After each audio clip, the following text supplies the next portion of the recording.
And this is 5 questions with the Paulist Fathers during the COVID-19 pandemic. I'm Mike Hayes, and I'm joined by one of my favorite people today, Father Jack Collins of the Paulist. Out of here. And Father Jack, first of all, congratulations on 50 years of Paulist ministry. And in all your years of a priest, have you ever seen anything like the pandemic that we're presently experiencing?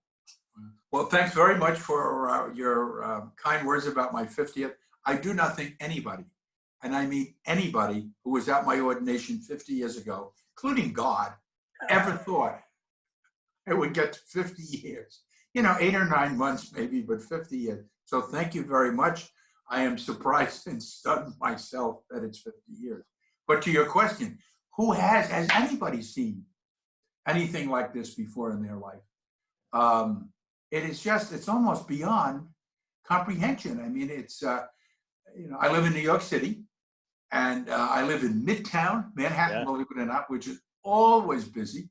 I'm right close to Lincoln Center. All the movie theaters the big Broadway shows are in walking distance, and the place is deserted. Wow. Go out for a walk at high noon, you might run in 8 or 10 blocks, a dozen people. And everyone's wearing masks, so it's weird. New York has the city has its moods. If you live here, a Saturday morning is different from a Friday night, Sunday afternoons, Thanksgiving. But nothing I've ever experienced as a native New Yorker, and in all the years that I've been a priest like this. But I mean, everyone says that. So we're all experiencing the same thing, which is kind of bonding, which is nice. Yeah. Oh, who has? Yeah. Yeah. And Father Jack, you're one of the more prolific preachers that the Paulists have. So I wanted to ask, what should preachers be thinking about doing these days when we're all locked up and can't go anywhere and there are no masses going on? I mean, do we go full steam ahead? Do you have to mention the coronavirus in every single homily? Or do you go somewhere in the middle and do maybe, a little coronavirus, a little of the standard operating homily, or something else?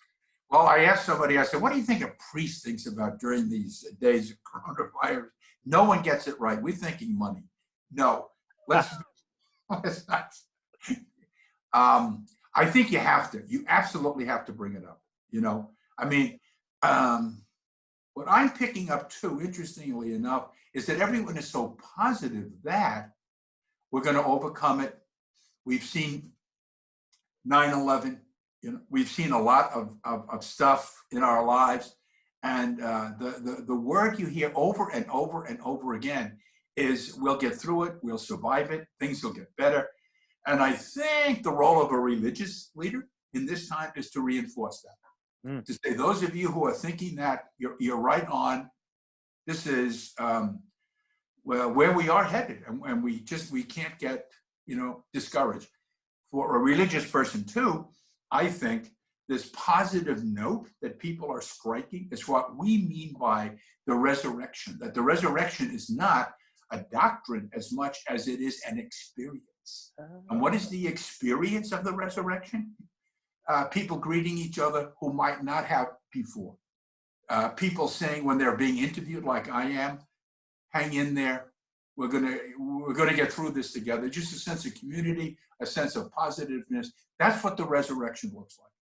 That at the heart of all there is a beating heart of love for all of us, and that beating heart of love expresses itself in our hearts as we express them to one another. People are good. People are good. And if I've learned nothing in the 50 years that I've been, people are good. And somehow this virus is bringing out a goodness that may not always get as expressed as it is now. But when push comes to shove, what's really important, the goodness that lies at the heart of people, and people are sharing that goodness. And for a religious person, we say we're looking for signs of the resurrection. Easter was only a couple of weeks ago. It's every place. The signs of the resurrection are every place. That's a religious interpretation, if you want. But it's an experience, and not just a doctrine. We reduce it to a doctrine, but it's really an experience. What does the experience look like? The coronavirus brought out the experience of the resurrection, I think. Yeah, it reminds me of that Mr. Rogers quote where he says, in times of trouble, look for the helpers. Wow. There are always signs of new life. There are always people who will be willing to help. There'll always be people out there who you can point to and you can say, yeah, there it is. Yeah. There's the experience that we need in these times of trouble. And yeah, Father Jack, you used to go around the city all the time. I know you and Father Jim Lloyd used to go out and do curbside confessions and Right. blessings and city Yeah. spirituality. And in general, you're kind of an approachable person that a lot of people would walk up to in the parish. I know when I was at St. Paul the Apostle, people would just kind of gravitate to you. How's that different now? How do you reach out, or how do people approach you now? Yeah. Well, it's kind of two ways when I thought about this. Two ways, meaning people are calling me, wanting to know, are you okay? It's really nice. Yeah. You talk about, people ministering, if you want, or people really concerned. And I try to do the same, make phone calls. I probably made more phone calls in a day, or certainly in a week, than I would have in a normal week, just calling people. Part of it is out of time, so call a couple of people, and occasionally meet somebody on the street, but not very much. So most people are quarantined. So it's harder to do some of the things that Father Lloyd, 99-year-old Father Lloyd, and I used to do. Yeah, standing on the street with a big sign saying curbside confessions, and people would come and go. You can't get that close to people anymore. So a lot of it is through, the social media, contacting people, but it's also how many people really care. How are you? How are you doing? So it really, which also highlights, I didn't share this before, but, the resurrection, because we just had Easter, is far less about Jesus than it is about us. The resurrection is not about Jesus. And that dawned on me finally. I thought, here's this guy, if one is to believe all this, who rose from the dead. Why wouldn't he have a ticker tape parade down the main streets of Jerusalem? He didn't. Why? Because it would put the attention on him. The attention is on us. And what is the attention that is put on us as a result of the resurrection? We're loved. We're good. We are made to live in a community of people around the world. And so much of that is so visible today that the fruits of the resurrection, which are given to us through his resurrection, are very visible, and they're there. People are good. They've always been good, but I think we have a chance now to be even more expressive of that goodness. Yeah, sure. So in this time of uncertainty, how do you think this pandemic's going to change the church on the other side of this? It's a different world, and probably the easy answer is I don't know, right? None of us really know. But although a friend of mine is a former New York City cop, I was talking to him yesterday.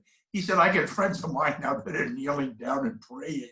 So one aspect of it might be people are saying, we look at what's really, when life gets sifted out, what's really, really important, and maybe some way making that connection with something more than us is important, knowing that there's more strength in our own to lean into.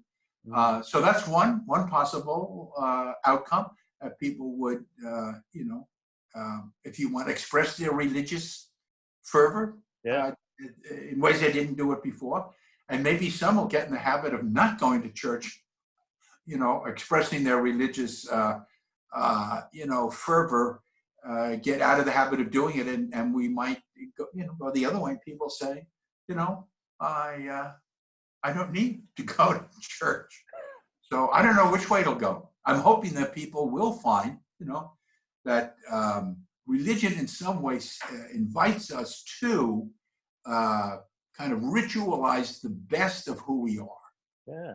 That it's not just doctrines, it's not just, teaching, it's not just popes and cardinals and hierarchies and everything else, but at the very heart of religion is a way for people to ritualize that we care for each other, we are good people, we are loved people, and we are responsible for one another as a people.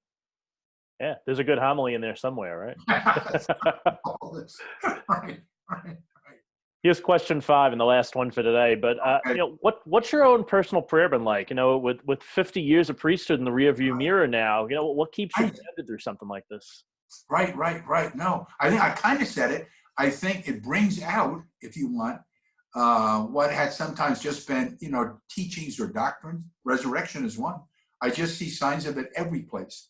And in nature too. We're getting some nice new blossoms around the neighborhood here. So both in nature, but especially I think in the goodness that we are all sharing with one another, kind of reinforces, if you want, for me, that the universe is good. God is gracious. All the People are time. good. Yeah, good for you. Well, Father So I Jack, don't know, it's made it a little bit more, if you want, concrete or real. yeah, right. Not just something abstract you talked about on Sundays. Yeah, talking about living into the Easter these days, right? Are there Yeah. new signs of the resurrection everywhere? Yes, there are. And Yes, there are. and so, I Father want to Jack, also say about you as the interviewer, you're studying to be a deacon. And correct. I know you've done preaching in the past, and I want to tell people you are one of the best preachers. If anybody ends up in a pew listening to you, they are in for a real sense of God's holy presence in their life and the goodness of who they are through you. And Thanks. happy anniversary, too. You Oh, celebrate thank you. Yes, your that's wedding anniversary? 18 years. Yeah. Wonderful. Good. And I always remember how old I am. I just have to remember how many years you've been a priest. Because I was born in 1970. You were ordained in 1970. Ordained in 70. Yeah. There you go. So, This Father is Jack. Thank you, Miguel. Yeah, thank you. Not just for today, not just for 50 years, but you should take some credit for my preaching too, because you've been my preaching coach for a long time. Delighted. I've stolen some of your material. And I've stolen some of your holy borrowing, as we like to call it. Very nice. Thanks. All right. Well, Father Jack, Stay safe. Yeah. Yeah, you too. So this has been 5 questions with the Paulist Fathers during the coronavirus pandemic, and we'll see you again another time. Excellent. Thank you.